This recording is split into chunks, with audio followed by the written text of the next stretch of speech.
Alrighty, I guess we'll go ahead and get started. Good morning, my name is Michelle Williamson. I'm an English instructor at the college.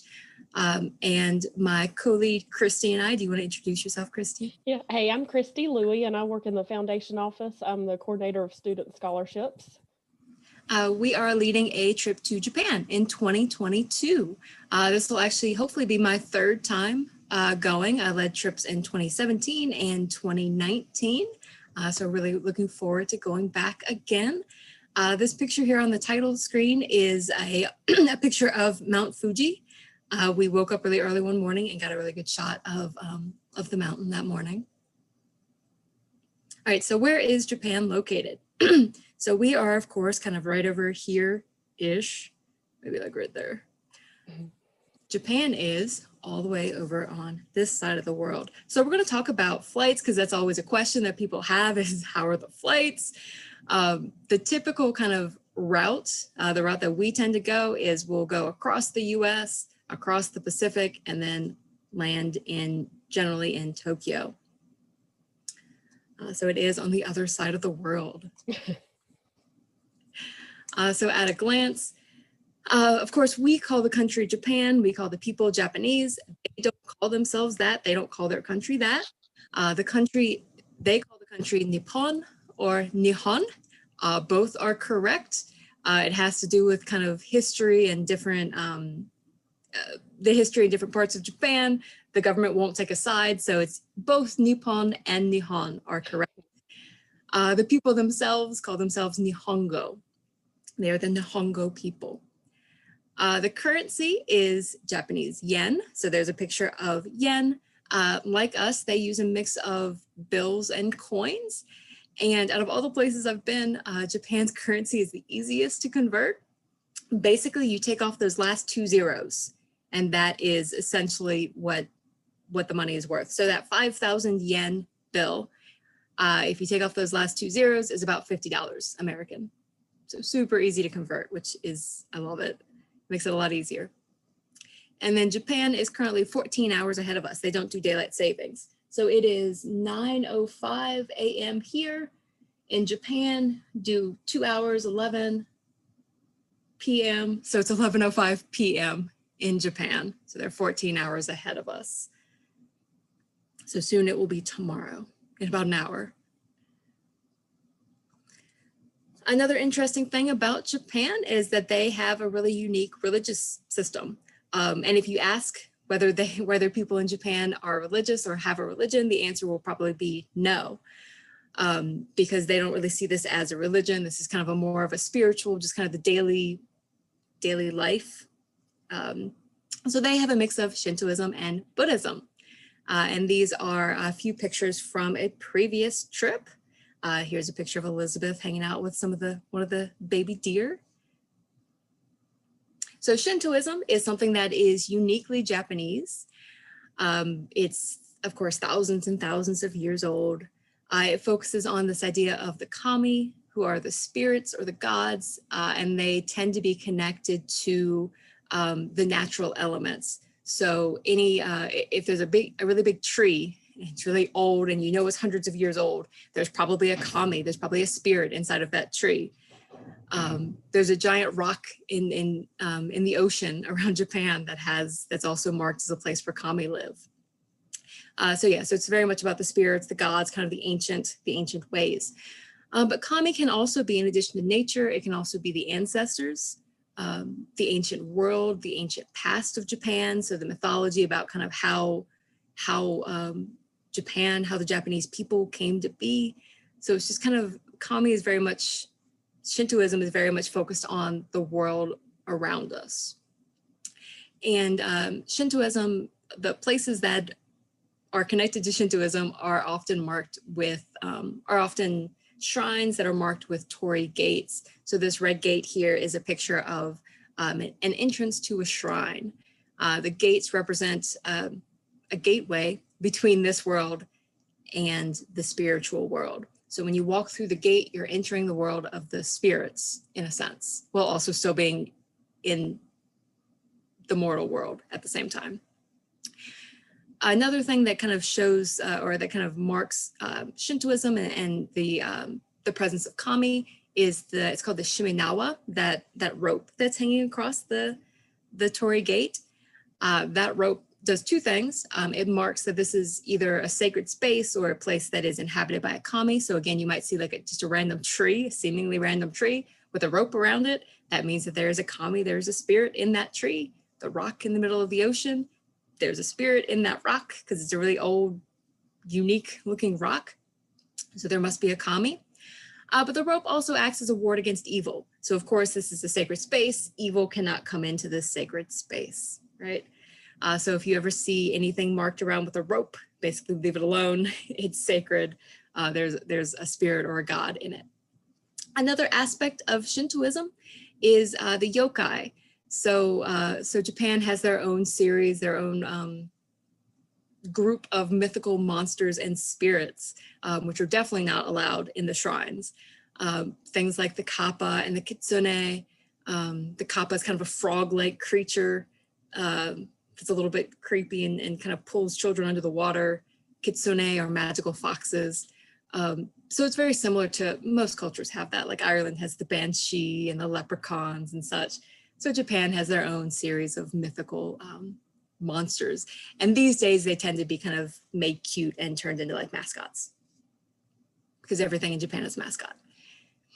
Then there's also Buddhism. Buddhism is imported from India originally and then went to China and then went to Japan.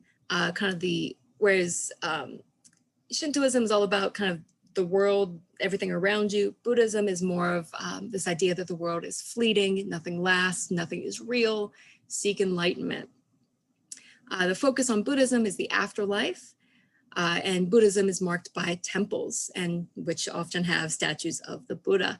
So in Japan, it's really interesting how these two religious beliefs work side by side. Shintoism deals with a lot of the stuff in the mortal realm. So like marriages get done at Shinto shrines, but then funerals are connected to Buddhism. Buddhism tends to be kind of more about the afterlife. So Shintoism is life, Buddhism is afterlife, and they work together. And they're not seen as being in competition with one another. They're just kind of all one belief system in Japan. So another interesting thing about Japan, looking at Japan at a glance, is that they stay to the left. So we, of course, drive on the right. We tend to walk on the right. In Japan, they tend to stick to the left. And there are some theories about why that is. One theory is that it originates with the samurai. The samurai were, of course, these feudal lords who tended to kind of walk around in armor and with swords. And they tended to have their swords sheathed on the left hip. So if you have two guys walking past each other, their swords are on their left hip, they're walking to the right of each other, their swords might collide with one another. And that would be a problem because it would be an inconvenience, right? You'd have to do that whole, oh, I'm sorry, or I'm sorry type of thing. But then they're also samurai. So are they actually going to apologize to one another? So if you just don't walk to the right of each other, that avoids that whole situation. And then there's also, the clashing of swords. There was a lot of fighting during that time between the samurai. So clashing of swords might kind of set off the peasants and get everyone all riled up and think that there's a fight. Or it could even cause a fight between the two samurai, depending on how hot-headed they were. So it's just easier, walk to the left, stay to the left side so that nobody collides into one another. Or if they do decide to duke it out, if they're on the left, they can easily pull out their swords, point it at one another. So basically practicality. It's more practical to walk on the left. But then also in the 1800s, Japan decided to build their own railroad system. And they looked to a bunch of different countries to try to figure out what they wanted to model their system after. And the UK, England, ended up winning out. So they modeled their trains, their train system on England's train system. And of course, England drives on the left. So then their Japanese trains ended up being on the left as well. And then everything else kind of followed suit. If the trains are on the left, then the cars should be on the left, walking on the left, etc. So that's those are the theories about why Japan walks and drives on the left, even though they were never part of the British Empire. And then, of course, Japan is known for a lot of different things. Pop culture is pretty big. Their pop culture and American pop culture is pretty closely intertwined. It has been since at least the 80s. So a lot of these will probably look familiar. Hello Kitty, Pokemon, that's a picture from the Pokemon Mega Center in Tokyo, which we may end up going to again. We've been the last 2 times. Of course, Animal Crossing is the big thing that is originally Japanese. Tom Nook is actually a tanuki. He's not a raccoon, he's a tanuki, which is a Japanese kind of their version of a raccoon. And then, of course, Pac-Man came from Japan. Lots of video game stuff, anime, Godzilla, and then a lot of the big, like I mentioned, video game companies, Sega, Nintendo, etc., are Japanese based. So lots of pop culture everywhere. You can't miss it. And then, of course, Japan is also connected with a lot of the traditional elements. So the hear no evil, see no evil, speak no evil monkeys are originally Japanese. They were found on I don't remember if it was a shrine or a temple, but there was just a carving of it. So it came from Japan originally. Samurai, of course, ninja. Sumo is the official sport of Japan. So lots of traditional elements in Japan that they're known for and that are, of course, everywhere, that you'll see everywhere. This is my one, well, I have 2 slides. Michelle is the expert. This will also be my first study abroad trip. So our trip is planned for next March, spring break. So we would leave that Friday, the 4th, and we would return, I believe that's a Saturday, the 12th. And we would land in Tokyo, and then from Tokyo, at one point from Tokyo, we'll go to Kyoto and then Hiroshima. And then there's some other places. If you go to our Japan page on the website, there's actually an itinerary on there. I don't know if we've got that on the slide or not, but we could pull that up later. So the price is approximately $3,500, but if you, oh, hang on, question.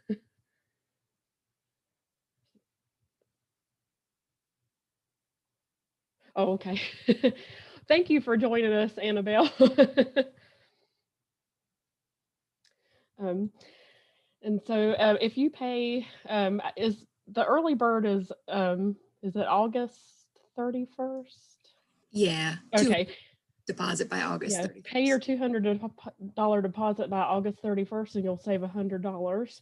And so this price includes all of the major expenses such as airfare, hotels, transportation, some of the meals, the tour guide, bullet train, which is, oh, and then Suzanne just shared the link. And Michelle's going to show some pictures of that bullet train coming up. And slide came up. Okay, and so if you want to look in the chat real quick, Suzanne has posted the link to our Japan information page, and that's where you can find more information, including the itinerary. And then we do usually offer study abroad scholarships, and we're going to talk about that at the end. So don't let this price scare you. We're here to help.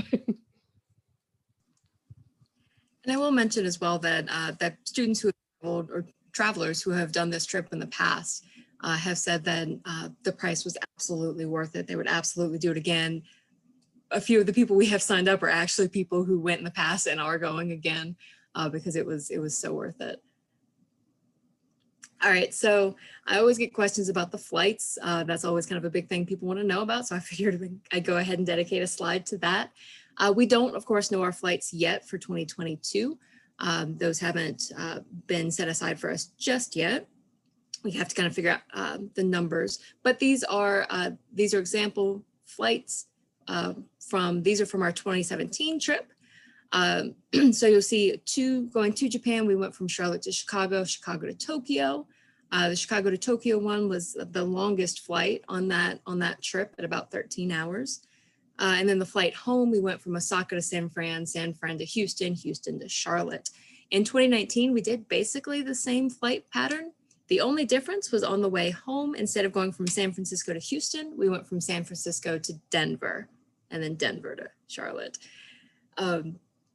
And I know that with this trip, since we are going such a long distance, I usually hear some concern about the longer flights, um, but they're really not as, like, that 13-hour flight looks intimidating, but it's really not as bad as it seems.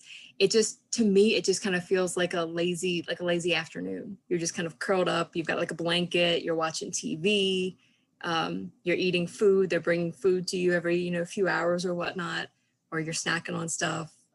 You might play a video game if you brought like a 3DS or a Switch, might take a nap here or there. So it's just kind of a lazy afternoon. I actually kind of enjoy it because it forces me to just kind of sit and relax and not do it for a little bit. And then when I land, you're very skinny, so that's why you can curl up and enjoy it. it's not too, I am tall though. I'm not as tall as Gerald. Gerald, I feel bad for him when he travels, but so it is a little bit tight because it's a plane, but still you just kind of lay back and watch TV, I've seen a bunch of new movies, a bunch of movies that haven't been released yet. So it's always, I don't know, I enjoy it. What time do we arrive? That is a good question. In the past, we've arrived, so 4:22 p.m. So we've arrived like just in time for dinner. So in the past, we'll usually, by the time we get out of the airport, we'll have a few minutes to kind of drop our stuff off at the hotel. We'll go get dinner and then we'll immediately go explore. Because of course we're in Japan, we're going to explore. We're not going to go to bed just yet. So usually just in time for dinner, which works for me. So exactly. Yeah. Snack on all the Kit Kats on the way back. Absolutely. You remembered. I love Kit Kats. But yeah, so the flights aren't too bad. Let's see. There's a question about it being canceled. We're doing everything that we can to try to make sure that we're protecting students, that we're hopeful that it's going to run. Do you want to add anything about that, Suzanne? I feel pretty good about spring of 2022. I mean, we can't predict the future, obviously, but, they are predicting that, the vaccines will be widely available in the US and Japan by then. In the study abroad committee yesterday, we were just working on our COVID policy that we're getting ready to post on the website. Do you think we will have to be vaccinated? That's a really good question. That's something we talked about yesterday. My original thought was yes, everyone will have to be vaccinated. I went and looked though yesterday afternoon. Currently at a lot of universities that are offering study abroad, you don't have to be vaccinated right now, basically because young, healthy people can't get the vaccine yet. But once you are able to get the vaccine, I don't know if that will change. We'll have to see. I know some people are hesitant about it. We don't really know right now, but I would encourage you to get it. And then by March of next year, we'll probably have a more definitive answer as to whether or not it'll be required. And Elaine says, yeah, it may depend on what happens with the variants also. Yeah. Great. So yeah.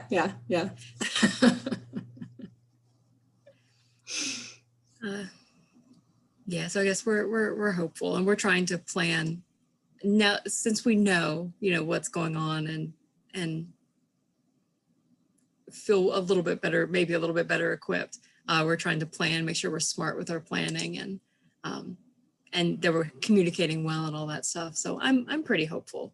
I'm pretty hopeful that we'll be able to make this happen.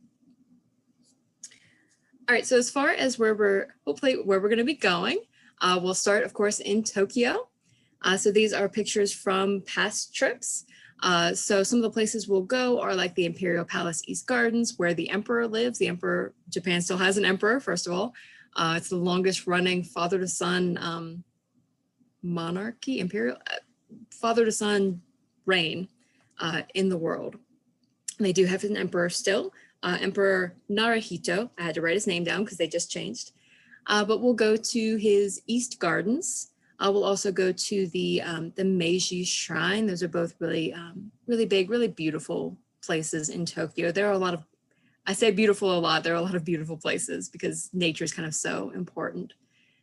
So we'll see a bunch of cool gardens and kind of natural places in Tokyo. It's not all city. We'll also, of course, visit a lot of shrines, a lot of temples. So on the left here is Sensoji Temple. It is the oldest temple in Tokyo. It's about 1,400 years old. And this is one of my favorite places to go. I can spend hours here. So when we walk up to it, we'll walk up to this huge red gate. It's called the Thunder Gate. And there's a gigantic red lantern, kind of like the one in this picture, but bigger. The lantern is about 40 foot tall. So we'll walk through that gate, walk under the lantern, which is really cool. And then that pathway is lined with little vendors' stalls on both sides, like as far as you can see. And they sell basically everything. They sell lots of homemade foods.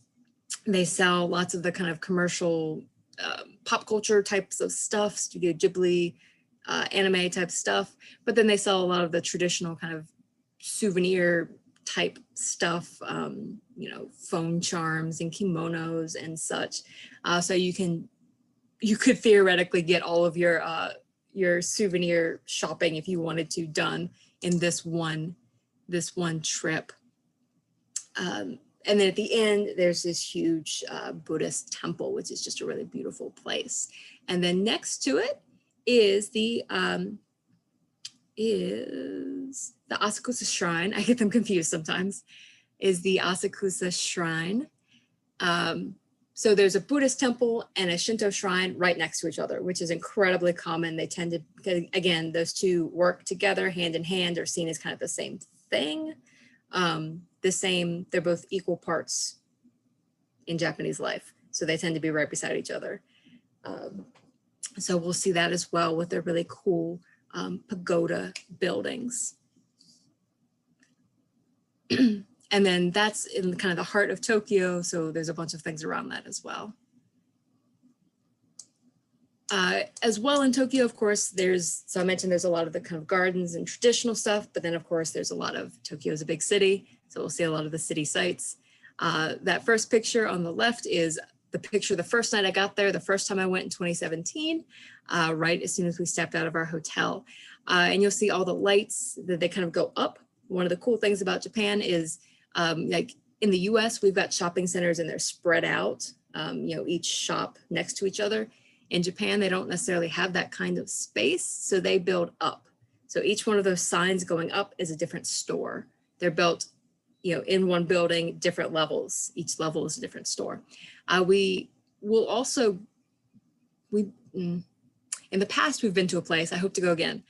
There's a place where there are different levels, and on each level, each one has different stores within that same level. So there's a lot of good use of space. And then the picture on the right is Shibuya Crossing, which is one of the most famous crossings in the world. It's been in a bunch of movies like Tokyo Drift. I think they drifted through it at one point. So we'll probably walk across that as we have in the past. It's also called the Scramble because people people walk through it from all sides at the same time. So when the lights turn, everyone walks through it in all directions. And it looks like chaos, but organized chaos. It's both somehow at the same time. But Shibuya is a fashion district. So we'll go through Shibuya. We'll go through a few of the other big shopping districts. I would like, if there is an interest, to also go to Akihabara, which is the big video game anime district. So we'll see a lot of the, city life, city shopping centers. We'll hopefully also this time be able to go to this Studio Ghibli Museum. I say hopefully because the tickets have to be bought a month beforehand. That's just how they operate. But I am hopeful. This company's had good luck in the past with being able to get tickets. So if you're interested in Studio Ghibli, we'll hopefully be able to go there. They have, this museum has unique films that you can only watch there at that museum, nowhere else in the entire world. And if you don't know what Studio Ghibli is, then you'll be in for a treat because it's pretty cool. And in the past, when we've gone around, we've gone around in kind of our own bus, which it has some benefits, but at the same time, it kind of feels like we're a little bit separate from everyone else. So this time I'm really excited. As we travel, we'll be traveling via public transportation, which, I don't know, when I think public transportation, I tend to think kind of not great things, but in Japan, public transportation is really reliable. It's really clean. It's really, it's a good system. So I'm really excited to use it. And part of our public transportation travel will be on the bullet train, which is one of the fastest trains in the world.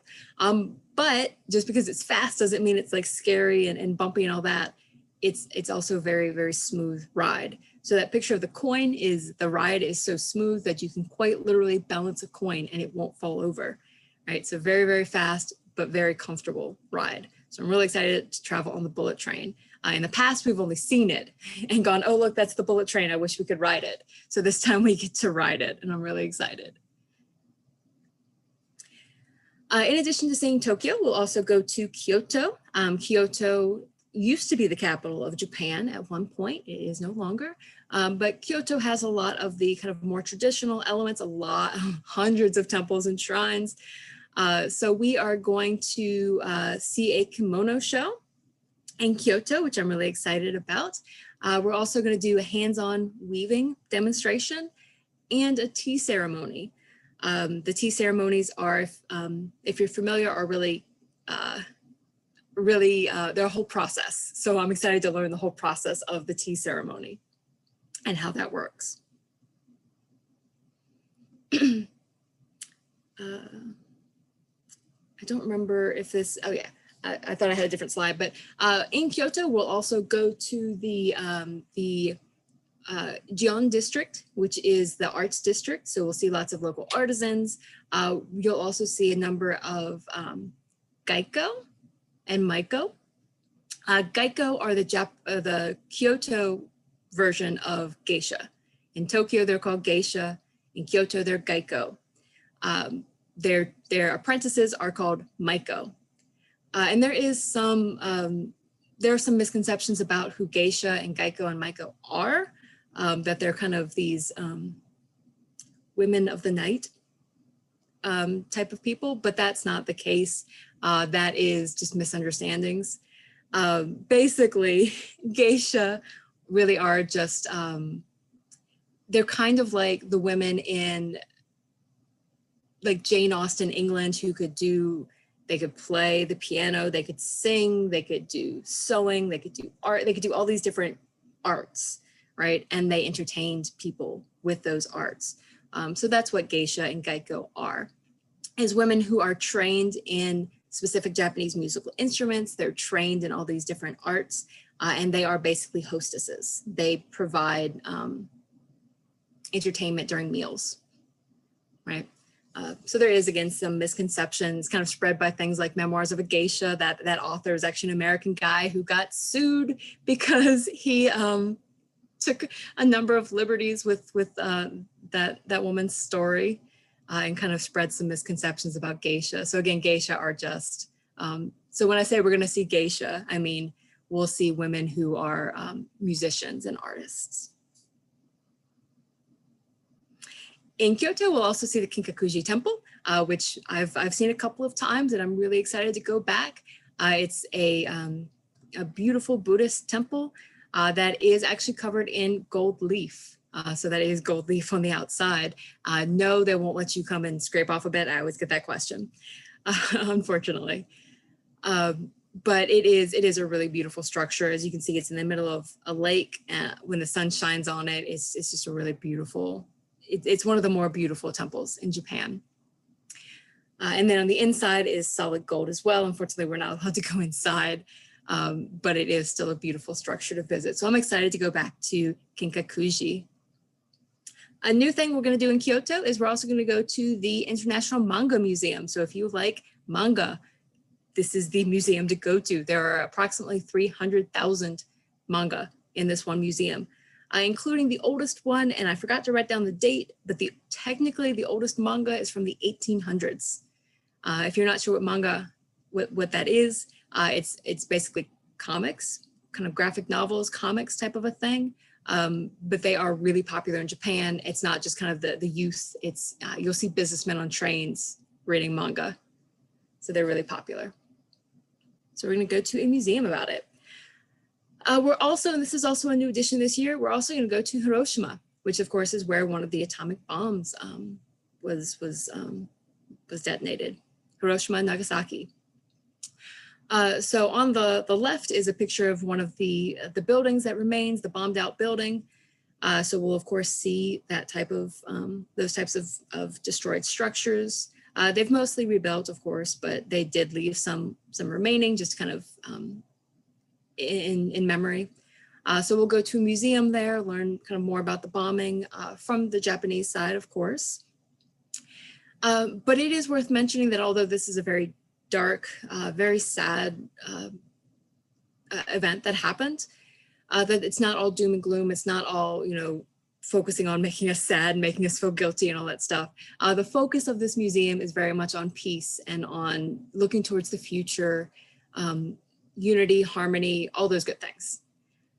As shown by the cranes in the right picture, the cranes represent hope and unity and all of those good things, and peace. So there's a huge emphasis on, you know, here's what happened, let's learn from it, let's move forward in a positive way towards peace, towards world peace. Nuclear disarmament is kind of the big thing. So it'll be really memorable to go to Hiroshima. And then of course, depending on availability, we are going to try to have a Q&A session with a survivor of Hiroshima. So that is if we're able to make that happen, that would be a huge, like once in a lifetime type of thing, just because of how long ago that happened. There aren't too many survivors left. So I am really looking forward if we're able to make that happen. While we're in Hiroshima, we'll also visit Miyajima Island, which is just kind of an iconic place. That Torii Gate you have probably seen in about 1 million different pictures of Japan. That is one of the most famous Torii Gates in all of Japan. Miyajima Island is, again, just kind of one of those classic, beautiful, traditional areas in Japan. And they, of course, have the Sika deer. So students who have been in the past have been typically quite fond of these deer. They tend to just kind of roam Kyoto. They just kind of own the city. They just kind of walk around. They're very friendly. They're used to people. You can buy like little pancakes to feed them. And if you bow at them, they'll bow back to you, which is pretty cool. Of course, you then have to feed them. Make sure you feed them after you make them bow to you. Don't make them work and then don't feed them. But they are really cool. And they're really comfortable with people. So you'll just be walking and a deer will just kind of walk past you.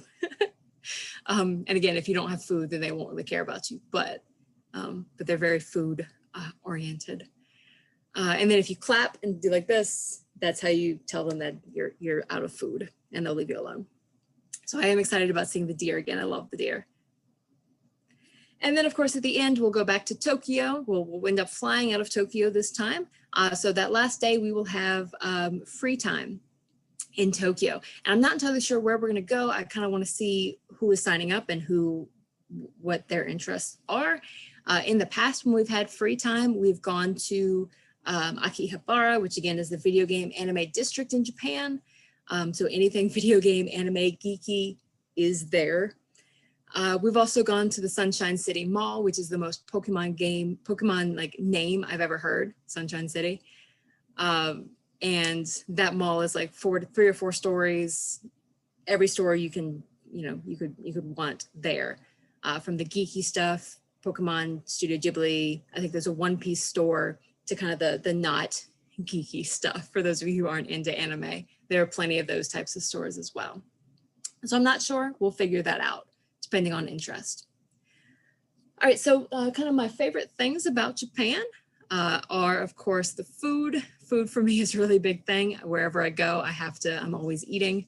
And I'm absolutely always eating when I'm in Japan. So the food is one of my favorite things. These are some pictures from past trips.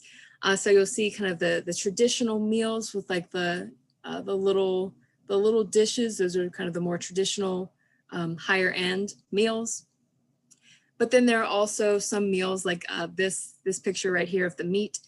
on the top, what is that, right, was our first night in 2017. Right after we gotten off the plane, we went to a restaurant and we're told we had to cook our own food. And we thought, okay, well, I thought at least, okay, I don't know how I feel about that. But then we sat down and saw this, and it still is one of my favorite meals that I've ever had in Japan. So there's this little communal pot, and you put in the meat, you can cook it to whatever temperature you want. There's a whole like bar of different vegetables and miscellaneous items you can put in there with it.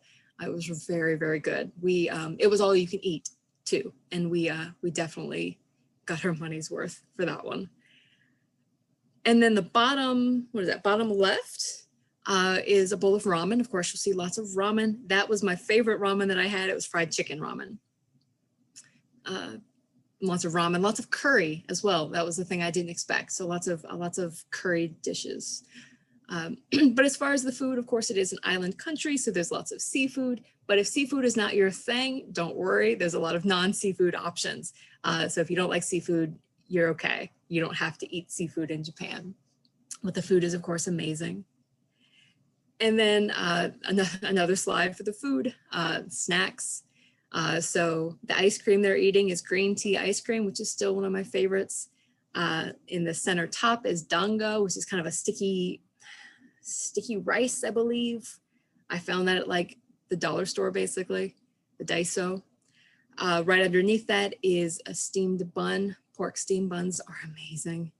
When we go in March, it'll be not cold, but it'll be kind of usually 60s or so. A warm steamed bun is fantastic on that during that type of weather, that type of temperature. That season is what I'm trying to get to. And then on the right are some animal donuts, just cute donuts. And then of course, Kit Kat. There are approximately 300 different flavors of Kit Kat, and they range from really, really good sounding flavors like green tea and apple and chocolate cheesecake to some really interesting ones like wasabi and cough drop. There's a whole Wikipedia page if you're interested in Japanese Kit Kats. I will usually find an excuse to bring it up in almost every class. So I always look for the Kit Kats. Each area in Japan has their own flavor. So you have to go all over Japan to collect all the different flavors. So I'm always on the hunt for a different one. I also love that there are mascots everywhere. So these are a few of the mascots that I've seen over the past couple of trips. The kitty and the little black egg, that was a place that had some volcanic activity, and they sold these black eggs that had been kind of gone. I don't remember the process. I should. Something connected to the volcanic activity that made the eggs black, and if you ate them, they were good luck, or they added more years to your life. This on the right, the little dude fishing is a kappa. I saw that when we were on a bus in the middle of nowhere. So there are mascots everywhere. Every company, every city, every organization has a mascot. And then of course, down at the bottom, the Olympic mascots. I wish I'd picked up something when I was there in 2019, but of course there are the Olympic mascots, which hopefully we'll be able to see a little bit more of this summer. Entertainment, there is always something to do. Again, even after dinner, we would go out and we'd still find things to do. There's on and off, there's go-karting in the streets of Tokyo. I say on and off because this company actually keeps getting sued by Nintendo and shut down, and then they reopen a new company and do it all over again until they get sued and shut down again. So there may or may not be Mario Karting in the streets of Tokyo, depending on what that company's doing at the moment. There's of course karaoke, which is Japanese. In Japan, you don't have to sing in front of everybody. You can rent your own room. So you and your friends can just have your own room to do karaoke, which is a lot nicer than I think than trying to sing in front of everybody. So there are, of course, karaoke bars everywhere. There are vending machines in the middle of nowhere. That was in the middle of a park and there were vending machines. So the vending machines are always a source of entertainment. You can find hot drinks, cold drinks, hot food, cold food. One of our co-leads on a past trip found canned corn. That's what he said was kind of his weirdest thing. He wasn't sure whether to eat it. It was creamed canned corn. He wasn't sure whether to eat it, to drink it. It was an experience. So the vending machines are fun. And then There's on the right there is a Sega arcade in Tokyo that we've gone to the past 2 times, and I plan on trying to find again. That arcade is about 7 floors. The first floor is claw machines. The 7th floor is photo booths, and all the floors in between are video games. Each floor has a different type of video game. So there's fighting video games, there's music video games, racing video games. So choose whatever type of video game you like, go to that floor, and that can be your evening if you choose for it to be. And they stay open pretty late. So that tends to be one of the places we go, is the Sega arcade. We did not go to Disney in Tokyo, but we drove past it. So both times we've driven past Disney in Tokyo and seen kind of the roller coasters and the castles and all that stuff. So you will probably see it. Another thing I like about Japan is the kind of how it's both modern and ancient at the same time, and those things exist together in the same space at the same time. So it's not like you go to this section to go see the ancient stuff and here to see the modern. Again, it's all intertwined. So this was at the Fushimi Inari Shrine, which is one of the shrines I've always wanted to go to. We went to in 2019, and there's a huge torii gate, and then around it is just, industrial, just kind of city buildings. So it's right in the middle of the city. And then this picture is the entrance to the Imperial Palace Gardens. As soon as you walk in, it's really, that kind of traditional, ancient. You can hear the police doing their martial arts training. It's where the emperor lives, all that kind of traditional stuff. And then you walk out and it's, again, in the middle of the city. So there's a really cool combination of ancient and modern. You'll see a building that looks like it's thousands of years old right next to a skyscraper. So I love that about Japan. Oh, it didn't. I'm not sure. I hadn't noticed that. I don't know why that one didn't have a torii. It didn't have the rope. This one did have a lot of gates. So there might have been a gate earlier that I've forgotten about that had a rope. I'm not sure. I'm not sure why that one didn't have a rope. I'm sure there was a rope somewhere. I'll have to look into that. This one is this is the Fushimi Inari Shrine is the one with 1,000 torii gates. So this one's a pretty big one. Yeah, I'll have to look into that. There was probably one that I missed earlier. This is just feedback, past students talking about how this is the greatest thing they've ever experienced. They loved it. It changed their life. It's amazing. It's beautiful. Japan really is. It is a memorable experience. Even when we go to just kind of the random places, you'll always learn something. There's always something to do. It's a wonderful experience, and I highly recommend it. All right, Christy, if you want to talk about the scholarships. Okay, so like I mentioned earlier, we do offer study abroad scholarships. The $250 you see there was probably when we had a student who ended up not being able to go, and we took their larger scholarship and split it up between the participants. So usually the scholarship amounts are not that small, but I'd say they're closer to that $1,000, sometimes more. It just depends on how much we're allowed to spend each year. And the scholarships, when they're awarded to you, you will have to make all of your out-of-pocket payments first, and then the scholarship will be paid as your last final payment. And so we have general scholarships that would be any student who's still a student in the spring of next year would be eligible for, but then we have specific scholarships for students that are in nursing, as well as students who are in TRIO. So I don't know if there's any TRIO or nursing students on here, but that would be reserved specifically for those students. And this says here, oh good, Annabelle's in TRIO, so there you go. So this says here, our application to open during the summer semester. We'll probably open it up sooner, but that's the link right there. And Michelle, do you want to click on that just so they can see what the application looks like? Right now, we've got it open for the summer South Africa trip. It's got the same information at the top that I just read to you. You'll see there for 2020 21, 22, we're going to have trips, hopefully, to Ireland, Japan, England. I think we may have South Africa and France. I don't know if we'll do Russia next year or not. But as soon as this opens, we're planning on, I'll plan on emailing anybody to let them know that the application is open. And so if you scroll down a little bit, it'll tell you if you're a current DC or DDCC student. Yeah, Annabelle, I'll put you on there. If you've at least completed 12 credit hours, and then we say a 2.5 or higher GPA, but we're not gonna, if you have less than that, we're not gonna automatically count you out. So, and then if you scroll down a little bit, right now, for South Africa, if anybody's interested in South Africa over the summer, the application closes this Sunday at midnight.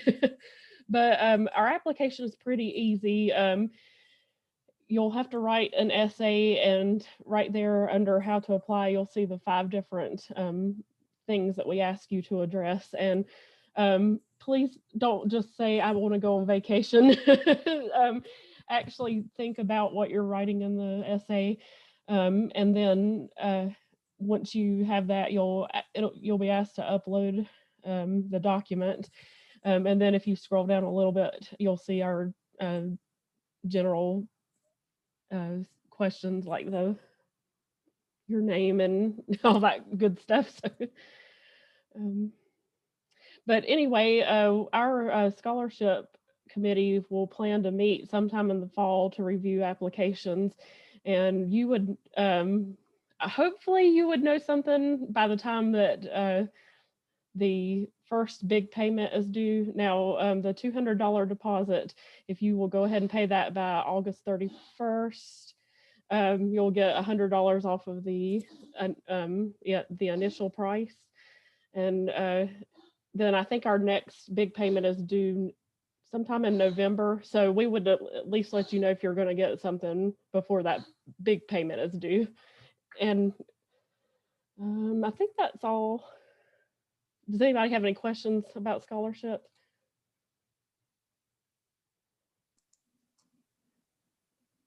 Okay, I see. Oh, and Heather, we our study abroad committee did meet yesterday, and we're in the process of getting a COVID policy page posted. So there is going to be a certain time where we'll have if you need to drop out, you'll get a refund, but then there will be another time where if you haven't dropped out by this date, you will not get a refund. I know we haven't really came up with those dates yet, but we're actually going to have a page off of the study abroad page that is specific to COVID policies, and we'll plan to keep that updated. It's one of those we will know as we go along and get closer. I will point out that in normal years, the deposit you pay for study abroad is non-refundable regardless. This year, that's not the case, that your deposit will be refundable until that point Christy mentioned, where we say, basically it's when we have to pay people, then you won't be able to get your money back anymore, but we'll let you know before that date if you need to withdraw. But for now, you can sign up and pay money and not worry about it.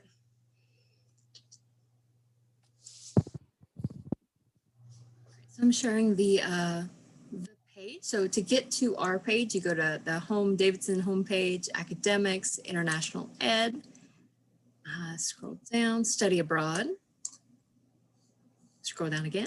And you can see there's the scholarships page. You can also see all the places we're going. And then there is the Japan page. So our dates again are spring break 2022. So that'll be Friday through Saturday. The trip is of course open to anybody. So if you want to sign up and you want your best friend to sign up too, that's fine. And then we've got some links here. There's the tour itinerary, as well as just some kind of links about Tokyo and Kyoto and Hiroshima, the big places we're going to go. And of course, the itinerary, as we've learned in the past, these are the big places we're going to go, but these are not all of the places we're going to go. So like in past trips, our tour guide has surprised us by saying things like, hey, we're going to go to the bamboo forest, which was not on the itinerary, and was kind of one of my dream places, one of my bucket list places to go. So that was pretty cool. So this is our itinerary with the plan of where we're going to be going every day. But again, these are just kind of the big places we're going to be going. Yes, anyone who travels does need to take the course. You have a couple of options. You can be able to take it as a curriculum course, as a humanities course, which means that there's a grade. It's not a hard course. The big thing is that you're learning and you're bonding with your classmates. Or you can be able to take it as a continuing education course, in which case it's, I believe, $69-ish. There's no grades. You just have to attend in some way. If you need to do virtual, we've done that in the past where students have attended virtually. So we'll work with you. But yes, anyone who goes does need to take this course. The big goals are to make sure we're ready to go to Japan, like make sure we have the right expectations. We kind of know the things to expect and not to expect, how to interact with a different culture. And also that we're bonding with one another and getting to know each other, because you're going to be traveling to the other side of the world with these people. So it's good to kind of form those bonds and kind of start figuring out who you might want to hang out with. And it's just fun. It's fun kind of getting to know each other before you travel together. I love doing the class. But yeah, so here's our itinerary. Just kind of, if you want to see a more detailed plan of what we're gonna be doing and when we're gonna be doing it, then that is available to you guys. Yes, for this trip, in the past, we've done Explorica and you've paid through the Explorica website. For this trip, we are using the Study Abroad Association, which is geared more towards community college students, as opposed to Explorica was high schoolers. So this is more towards community college. They've done a lot of more cost-effective practices. And so one of those is payments go directly to our business office. Yeah, so this time you just pay to the business office, and you can be able to go in person or you can be able to call them. Either one works. And if you call Deanna, Deanna has said that they will give you, they'll email you receipts, so you can be able to have those receipts. Yeah, so just paying through the business office. Any other questions? You guys have had a lot of questions and I love it. I love questions.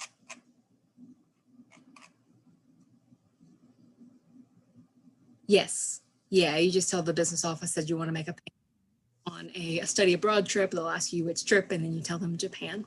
You do have to fill out your study abroad application before Yes. we'll let you pay. So I don't know if you want to show them where that is. Yes. Thank you. On the Japan page, if you scroll all the way down, there is an Apply Now button. So before, like Suzanne said, before you can be able to pay, there is kind of a little process that the business office follows. You do have to submit an application. So these are the recommended steps.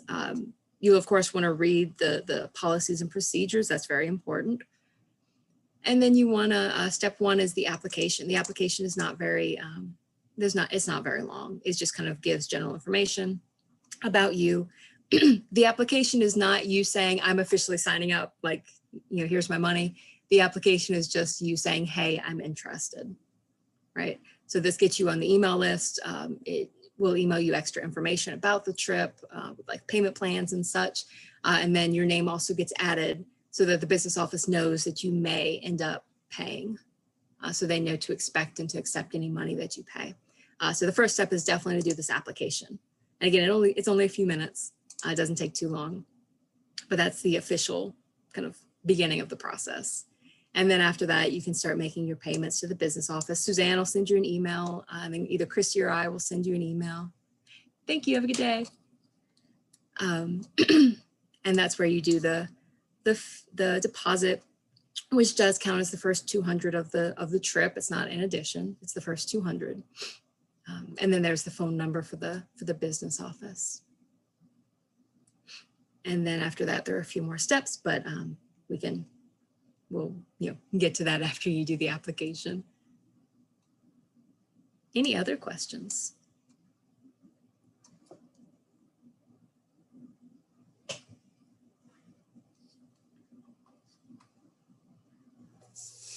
That was a great presentation. Good job. That's awesome. Thank you. If any of you do have any questions, when you go to that main Japan page, both Michelle and my email are listed there at the bottom, so you can easily click on that and send us an email if you think of anything. And I obviously love talking about Japan. It's one of my favorite places. I will literally talk forever about it. So I'm happy to answer any questions, talk about anything related to Japan anytime. Oh, good question, the rooming.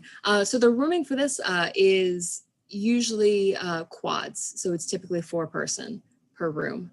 And that is, again, another one of those cost-effective, like trying to save you money type of measures so that we can be able to do more once we get there. But the rooms, we don't tend to stay in the rooms very much. It's just a place where you go to sleep. So it usually is 4 to a room. And just like last time, I will, of course, if there are certain people that you would prefer to room with, I will pass that on to the company. All right. Michelle, I had a question. Yeah. When do we pay the bigger amounts? Do you? I feel like I saw that in our paperwork somewhere. I know the $200 is due to hold your spot, and then the very first payment, was that like November? I believe it was at the end. There's a certain amount due, like equal increments at the end of every month after. So September, October, November, December, I believe. Oh, okay. Yeah, but of course people can pay earlier. So if you sign up early, you can have the entire most of this year to pay. So you don't have to wait until those dates to pay. Like you could, pay $50 this week, pay $100 next month. You can kind of do what works for you. But there are, those kind of deadlines that we've set for later are September, October, November, December. Alrighty, I guess it is about time. So if you do have any questions, feel free to contact us. Again, I'm always happy to talk about Japan. If you are interested, again, the first step is to read the policies and procedures, and then to fill out that application to let us know that you are interested, and we can contact you to give you more information. And if you guys are interested, it's a great trip. Again, people, I think a big sign of that is that people who've done it in the past are signing up to do it again. So it is a really good trip, and I do recommend it. But thank you for your time. I appreciate it. Thanks, guys. Hey, can I ask you a quick question, not related to Japan, but related to Zimbabwe? Who did you say? Elaine. Oh, okay. I don't want to close that. Well, I can maybe try to answer your question. You can all say it's not like secret or anything. The question is that I was hoping that Melissa Watley would be able to serve as our external evaluator for the grant. Oh, I'm going to stop recording now. Da, da, da, da, da.